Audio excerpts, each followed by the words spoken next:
Who do you think Clark and do you think Smith is just destined to be basically the next Clark now? Well, in that his back will go when he's about 27. But score tons and tons. Oh yeah, in between.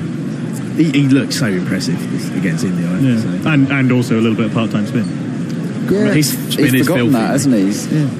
And they're similar in how they bat. We'll see now they face up the spinners, and indeed the footwork, the twinkle toes are out from Piggy this time, and he pushes Vittori down the long on for a single. Because they had him at Sussex a couple of years ago, and I think he was basically a specialist fielder at that point. Stephen Smith, he was that. Yeah, well, he was a... The transformation he was a leg incredible. We're being shouted at chocolate-related things to make sure. Yeah, he was a leg spinner who could hit the ball quite hard when he first came into international cricket. His bowling is hilarious. Yeah. Yeah, he is very raw, but like Shane Warne rates it, I suppose. Clark, he's playing from the crease, stiff, he edges it, just sort of slip. Facing up to Vittori from round the wicket from Clark, and this will be an interesting battle. We saw Smith immediately dancing down the track, but will Clark be in any way hampered by his aging body that looked like an old man's shot? This time he does advance, and that's a bit more like the Clark we know. He uses the wrists and turns this one of the legs out for a single. You'd imagine Vittori, being the canny operator that he is, will be looking to get Clark coming down and stretching forward. Yes, indeed. Just drop it. He's the master of that, Vittori. Just a little bit of loop and then just dropping it on length, keeping the batsman guessing. He's in again, wide of the crease this time. This was fuller and quicker and straighter, and it hurried Smith, who had the jab down and keeping it out. But it's good pressure here from Den. He licks his fingers, gives the ball a little squeeze, and he bounds in with it. This busy action, and he holds that back beautifully. Delicious spin bowling here from the master. Smith looks like he wants to have a go at him, though. Yeah, you'd think the Kiwis want this to be sort of Saturday League cricket where he can just bowl the whole time from one end, Vittori here, because not going anywhere, is he made, yes. I did like your theory that maybe they would bring on a seamer for Clark, but maybe those two quick wickets keep the squeeze on, and Vittori is such a master at changing up the pace. Another dot as Smith plays this into the onside. It's the end of the 15th over. He raced through that one. He's bowled 5. The Aussies are on their devil's number, and they have lost 3 wickets. Right, let's get up to date with the tweets then. Tanya Kimmy, chances of Twatter getting caught in the outfield in one of the shortest grounds of the World Cup. Thanks for the comedy. Scott tweets in evil scooters. Fuck off, Warner, fuck off. Well, the dub didn't know what he was saying, Scott. Tanya Kim, Captain 1 and Captain 3 batting for Australia now. I think Alan Borders in next, followed by Warwick Armstrong at 7. Kim Hughes is desperately hoping he won't have to come in. And Ravi there tweets in, could show a jam, create a ronky jingle that's entirely in the wrong key. Of course he could. He'd be the very man to do that. Well, he's a little bit busy at the moment. Well, he's fired in a few new ones tonight, hasn't he? I've already heard some new ones. This was full and swinging, but driven by Clark. He hasn't timed it again. And it's McCullum. Herring from extra cover out of that boundary and keeping him to 2. And you can't imagine Clark is going to be that good at scampering. Especially on this ground, there's not very 3s out there. Smith could be lapping him at some point. They should do that sort of football pro zone thing where they took distance covered in a match, and we'll see how far McCullum's actually, including running between the wickets, the 22 yards. I remember they did it with Tom Cleverley one game, and it was just with his passing, and it just showed that every pass went sideways or backwards, never forward. There's no territorial advantage. But he does run around a lot. Oh yeah, he's keen. He's keen as anything. It's like the Brett Ormond. Wow, I didn't expect Brett Ormond to come in tonight. Run around, look keen, that's fine. Or Danielson. Yeah. So Southey has these strange figures of 2 for 45 from 5, but he's going to continue, and he's bowling on the money to Clark, who covers up nicely. No wrong. Should we get through a few more tweets? Yeah. Oh, we haven't got that many more tweets. I was trying to catch up quickly for no apparent reason. Michael McCann, our esteemed colleague, on board the ball for Gorilla Cricket in a few hours. Team spirit outstanding as usual tonight. Always. It's always good here, isn't it? It is good. I like the 1 o'clock start.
Sure it was, in fact. And this one's, he goes in front of his stumps, Clark.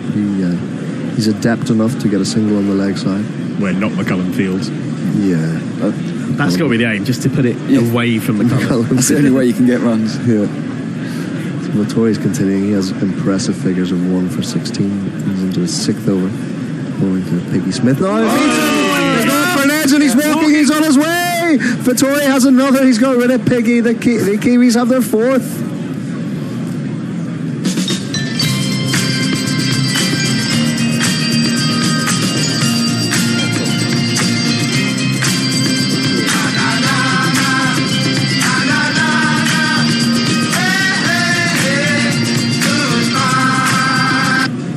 Daniel Vittori, you beautiful man. He pushed it through a bit quicker. It was full, deceived Smith, because Smith, who likes to get forward, likes to use his feet, was hanging back, playing a loose shot away from his body. Just beat it for pace as much as anything, I think. Misjudged. It didn't turn very much. Straight through. It must have been a tiny little edge to Ronke, who went up straight away. Smith, the good man that he is, was on his bike, and it's 95 for 4. I'm going to quick tweet in for the boys in the green room, actually. Sound from Sports Night Live is wonky and tuning is gone. Please help. Tuning is gone? No, for Patterson. Tuning is gone. Sort it out, Bear, please. Sort it out. From Dorcas, Peru, not sure what you were saying. Wasn't thought the man who got the runs when Tudor was on 99. You may be right. Okay, yeah, Stuart or Thorpe. So Stuart certainly selfish side culpable, yeah. Stuart was captain. Yeah.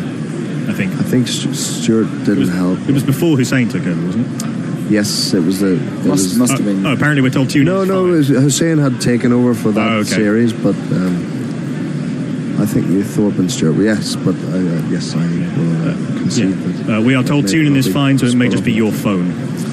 Sorry. So the Aussie number 6 is to the crease. We'll give you his jingle in a second because he's about to face his first ball from Dan the Man Vittori, and it's on the money. It's on the leg stump, and good old Vittori tries to stop it himself. He can't. It's a single to this new man. You seem to have lost it briefly. Give me a second. What did you say about the Maxwell, Mr. Collins? Said we'll have to junk it. Okay. Quickest jingle ever. It's not a Southie one. New jingles are taking us all by surprise here. Glenn Maxwell is away with a single, and Clark can't follow. He tries to play this long on, doesn't time it. That might be a new old jingle, I'm not sure. Okay. But just one of those ones that slides on from Vittori. The master, he's had it on the string so far today. This one's curving in and gripping, and Clark pays it the maximum respect. His old adversary, end of another great over. He has 2 for 17 from 6. He receives plaudits from all his buddies. 96 for 4 from 17. I'm suggesting Australia are in a bit of trouble here. More than a little, yeah. 96 for 4. I don't care who they've got back in the shed, sort of waiting to come out, but it's game on. This is New Zealand's game, surely. Home advantage. I think this is game on from here. Well, Maxwell, he's fully capable of 150 off however many, but then he's not going to bat 30. That dismissal in the Big Bash, when he was that first ball when he left it. Yep. And it bowled him. It was Hampshire in the sun. We had a good few questionable dismissals. So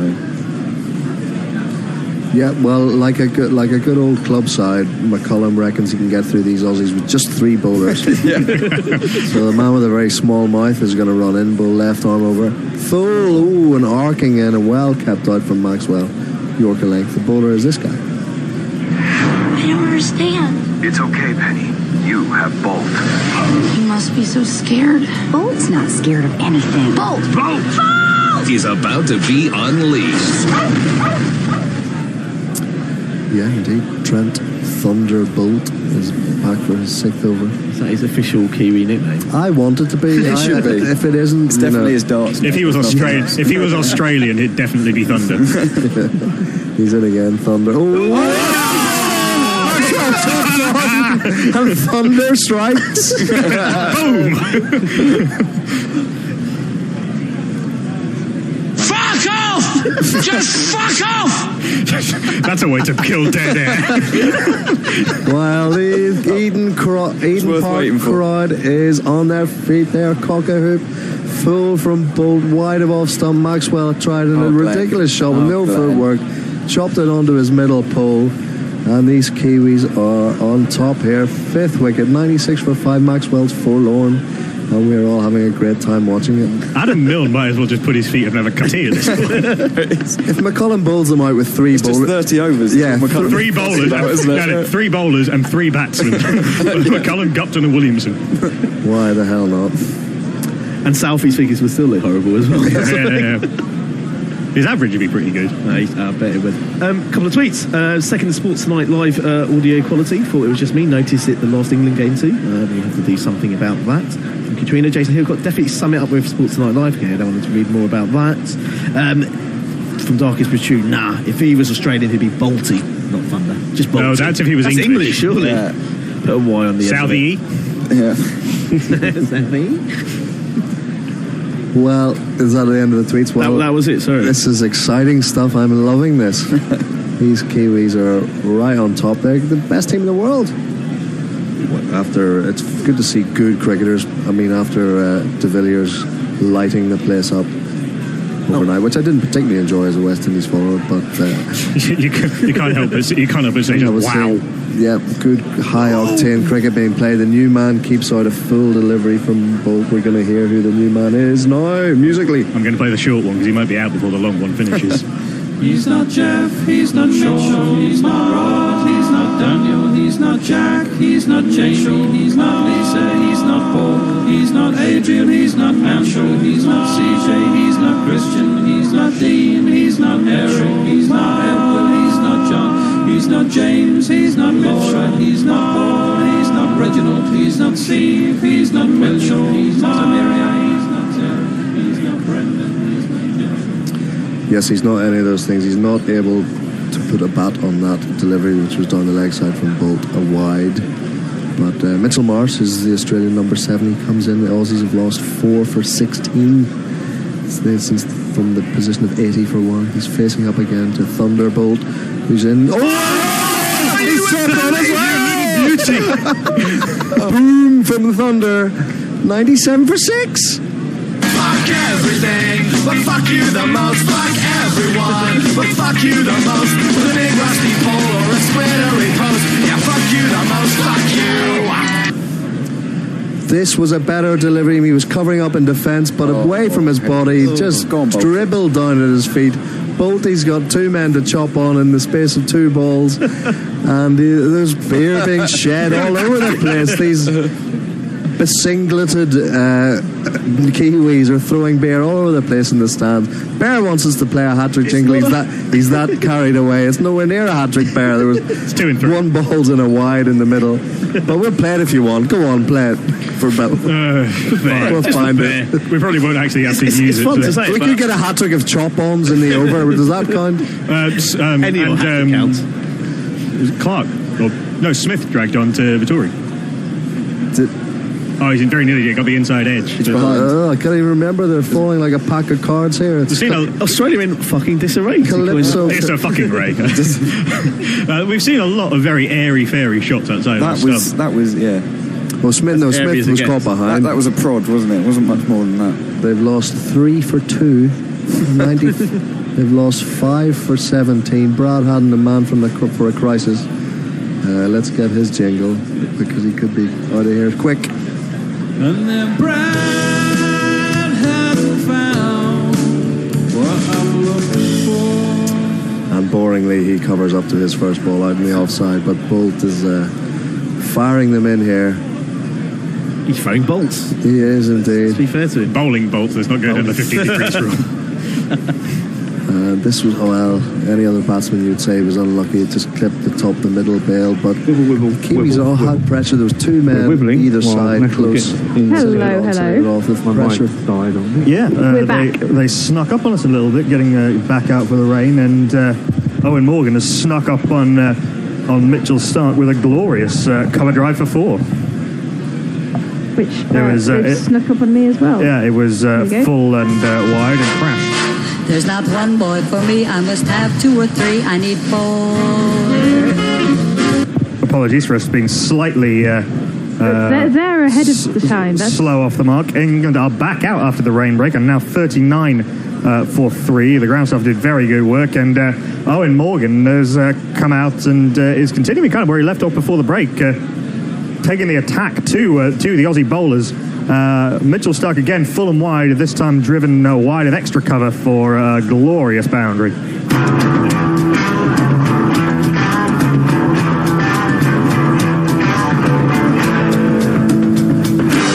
Effortless from Morgan, just lent on it. I've just seen the picture of me and Hendo asleep. Yes, if you haven't seen that, have a look at our Twitter feed, because... Right, it's quite sweet, isn't it? Yeah. It's a nice little cosy cat nap. I am Knuckle Mpande. I'm joined by Katie Scott and by Nestle Boy. This is back of a length and push to point. There is no run. So England 43 for 3. They would be, I think, after 6.5 overs now, they'd be fairly happy with the 43. Not so happy with the 3 wickets down. No, they would have been hoping to be really kind of well into the 25-30 over region, I think, before they wanted to be, before they would have accepted being 3 down. Stark and Hazelwood were on fire before the break. That was quickly doused by the Edgbaston rain. In comes Mitchell Stark, a left arm over to the left-handed Owen Morgan, up to the wicket, bowls back of the length. Good carry through to Matthew Wade, but left alone by Morgan. There is no run. Has anyone joined us after the rain delay? Yes, there's not tweets to us. There was some like tweets and people talking. Mog saying Nestler's nesting with Hendo. Yep. Not to say nestling boy. And so I think people are sort of probably about as caught out as we were, maybe. Yeah. Do you want to just tweet out telling we're back, telling people that we're back on? We're back. Just in case anyone's using our Twitter feed as a news source, which is always risky. In comes Stark, bowls short and wide outside off stump. Morgan throws the kitchen sink at it, but misses entirely, mercifully for him, because that was a whisker away from being a top edge through to the keeper. But no harm, no foul, no run. Are we back on Facebook Live? We are. Excellent. Hello. Hello, you people watching a radio show. Morgan's feet went absolutely nowhere there. Stuck in concrete, and he flung the bat at it. If he got lucky, it might have gone over the keeper, but not the wisest of shots, having already hit 8 off the over. In comes Stark, last ball of the 7th over, his 4th, up to the wicket now, bowls outside off stump, and Morgan slightly jerkily goes up on his toes and rides the bounce down to third man, picks up a single, 9 off the over. Morgan 23 off 20, Stokes 0 off just the 2 balls faced before the rain came down. After 7, England chasing 278 to win, are 44 for 3. They got 8 off that. There's 9 off that over, which they will be more than happy with. Yeah, it's been a dramatic start. It's been all action, really, since the resumption, since the start of the second innings. Some lovely shots from Morgan in particular through the offside, and a couple from Jerry Root, but clatters of wickets. We'll bring you the bowler from the Birmingham end, who's taken 2 for 17 in his 3 overs thus far. He once hit keys wet as stumps. He must be good. Josh Hazelwood. In comes Hazelwood, right arm over to Morgan, who slices this through the gap. There's a man at cover point, there's a man at backward point, but there's no one where that ball flew through at catchable height. Finch has hands on head, Alan has coffee in hands, and I'm about to have coffee in mouth for runs. The number of the day, who could ask for more? The number of the day is 4. Ow. Trying to make sure it's coffee out in mouth and not on lap. Al Hodge, star. Ow, bastard. And he's even got my tea looking perfect. Oh, very nice. Oh, we have a Duckworth Lewis sheet. So the other two get coffee, I get Duckworth Lewis, which I think is a very good deal for me. Excellent. Yeah, we'll try and wrangle the Scottometer into life as well at some point. Northerners know how to make good tea. Does that only work for first innings? Yeah, first innings, I'm afraid. Yeah, tomorrow then. So after 7 overs bowled with 3 wickets down, they need to be on 85. Okay, this only really becomes relevant if they're once they get to 10. Once they get to 20, it becomes a game. That one was angled across Morgan. He left it alone through to Matthew Wade. There is no run. Yeah, if they come off having not bowled if the game finishes with fewer than 20 overs bowled, it's a no result. Okay. It's Twitter sphere has woken up. Hello. Good stuff. We'll be with you, Twitter sphere, after this ball from the rampant Josh Hazelwood, and Morgan, attempting to be similarly rampant, comes down the track and really a horrible swipe into the leg side. You can see a thick under edge down to the long leg. Morgan off strike. Rain break was perfect for me, says Ravi Nair. Managed to run a couple of errands. The rain gods were kind. From Darkest Peru is with us. Afternoon all. Was out late having drinks with friends after film. What film did you go and see? And the all-nighter on Thursday, Friday has caught up with me. Yeah, I think there's quite a few people starting to feel that a bit. First we take Manhattan says, come back, rain, come back. We'll jingle up the new batsman who's just played a lovely checked straight drive. It will be fielded. Zampa scampers back from mid-on, and the tall left-handed Angry Ginger picks up 2. This tall Angry... I got up in Stokes, and he called me a oh, if I'd only seen that Ben Stokes was so mean. He's forward again, drives choppily into the leg side. There is no run. Said he punched my... Said I made him... The arm looked up and said, you angry redhead, you'll get fined again. Juliet Clancy has joined us, and she's on a sunny terrace at Canary Wharf. Finished work, Merlot in hand, and you're good company. Last ball of the 8th over is pushed into the offside off the front foot by Ben Stokes. Gets no power or timing, can't beat cover. 8 overs gone, England 51 for 3. And we've got your good company, Juliet. Yeah, I'm sorry you had to work today, though. Canary Wharf, has she ever been in? Juliet, in here? Behind the mic. She came in for the dry run at the jet lag. She may have been on mic then at some point. Okay. But not to my knowledge beyond that. Yeah, she should do. Jeff Perkins says, on again. Darkest Peru tells me that he went to see One Flew Over the Cuckoo's Nest. I'd only seen the last 45 minutes before. Great film. I hope you enjoyed it. One of Jack Nicholson's finest moments, really. I think they've re-released it in the cinema, I believe. All right, they're often doing that at the Prince Charles. Yeah, they do new prints, don't they? And better quality film, etc. I always get that mixed up with the Midwich Cuckoos. Yeah. Apparently they're not the same. We have a change of bowling from the pavilion end. It's equally fast and furious, but a different arm. We'll jingle him up after this ball. He's in now. Bowls full and outside off stump and driven to deep set mid-off by Morgan. There is no run. I've just retweeted the Dr. Dan Diapers. Paceman Pat and his baggy green cap. Early in the morning, just before the warm-up, he has to pull out with a dodgy back. Rick Carmen! Now, he's actually clean-shaven, so you can sort of tell him from the others who clearly shave. I think they must have all shaved together about